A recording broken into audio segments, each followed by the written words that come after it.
nais mong hindi mapahamak ang iyong kaluluwa, kung nais mong maligtas ang iyong kaluluwa, ito na ang panahon na tanggapin mo si Jesus bilang Panginoon at tagapagligtas. Sumampalataya ka sa Kanya na siya ay namatay sa krus ng Kalbaryo para sa iyong kasalanan, sa inlibing, at sa pangatlong araw siya ay muling nabuhay. Mga kababayan, ang nais ng Diyos ay lumaya ka sa kasalanan. Ang nais ng Diyos, ikaw ay Kanyang makasama sa Kanyang kaharian balang araw. Kaya kung nais mo na ikaw ay mapabilang sa Kanyang kaharian balang araw, sumampalataya ka kay Jesucristo habang hindi mo ang lahat. Buhay ka ngayon, binibigyan ka ng Diyos sa pagkakataon para ikaw ay magsisi talikuran ng kasalanan at sumampalataya kay Jesus na siyang namatay sa krus ng Kalbaryo para sa iyong kasalanan, na siyang inilibing at sa pangatlong araw siya ay muling nabuhay. Sumampalataya at sumunod ka kay Jesucristo. Magkaroon ka malalim na relasyon kay Jesucristo. Mga kababayan, mahal na mahal tayo ng Diyos. Sinasabi po ng John 3:16, sapagkat gayon na lamang ang pag-ibig ng Diyos sa sanlibutan, kaya't ibinigay niya ang Kanyang bugtong na anak upang ang sinumang sumampalataya sa Kanya ay hindi mapahamak, kundi magkakaroon ng buhay na walang hanggan. Ang pag-ibig po ng Diyos ay napakalawak. Ang pag-ibig po ng Diyos ay nagliligtas. Ang pag-ibig po ng Diyos ay pangwalang hanggan.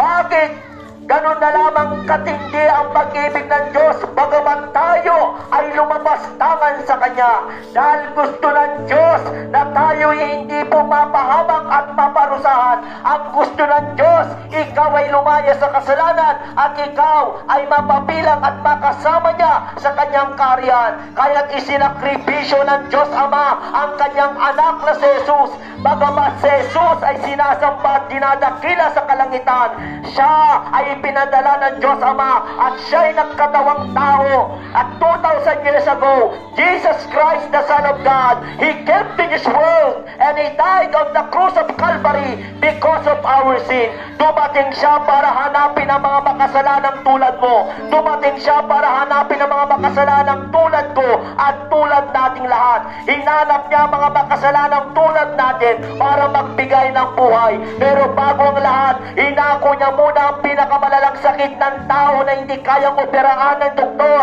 na hindi kayang solusyonan ng medisina. Inako niya muna ang pinakamalalang problema ng tao na hindi kayang solusyonan ng tao. Ano po yun? Ang kasalanan. Ito ang inako ni Jesucristo at siya'y napako sa krus ng Kalbaryo, dala-dala ang ating mga kasalanan. At siya'y namatay siya para sa ating kasalanan. Nabuyaboy ang Kanyang banal na dugo na siya naghugas ng ating mga kasalanan sa ikatutubos at ikakapatawad ng ating mga kasalanan. At siya'y inilibing at sa pangatlong araw, siya po ay muling nabuhay. Tinalo na Jesus ang kamatayan at ang kasalanan. Ngayon nagbibigay siya ng napakalaking pag-asa na ang sino mang sumampalataya sa Kanya ay hindi mapapahamak, kundi magkakaroon ng buhay na walang hanggan. Hindi po dito nagtatapos. Kailangan mong tumugon sa panawagan ng Diyos. Una, magsisi ka. Magsisi ka sa iyong mga kasalanan. Talikuran ang kasalanan. Ipagtapat ang iyong kasalanan. Aminin ang iyong mga kasalanan. Sapagkat tayo pong lahat na sinasabi ng Roma 3:23 ay likas na makasalanan. Wala kahit isa ang naging matuwid sa paningin ng Diyos. Ang lahat ay nagkasala. Na sinasabi din po ng Roma 3:10, wala kahit isa ang naging matuwid sa paningin ng Diyos. Ang lahat ay nagkasala na sinasabi din po ng Roma 3:23. Ipagtapat po natin na tayo po'y makasalanan. Magsisi po tayo, talikuran ng kasalanan, sapagkat ang kasalanan, hindi ka kayang dalhin yan sa karya ng Diyos, dadalhin ka yan sa lugar ng kaparusahan. Ang kasalanan, Enjoy now, suffer later. Kaya nga binibigyan tayo ng Diyos ng pagkakataon.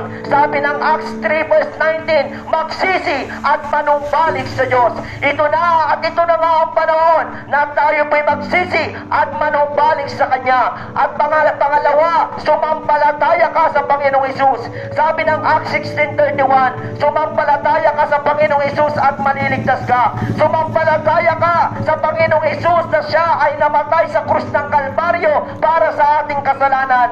At siya ay namatay para sa ating mga kasalanan. Siya inilibing at sa pangatlong araw, siya ay muling nabuhay. Sumampalataya ka sa Kanya. Kilalanin mo siya bilang Panginoon at tagapagligtas. Anuman ang tugon mo sa Diyos sa buhay na ito, ang siyang magiging tugon niya sa iyo sa kabilang buhay.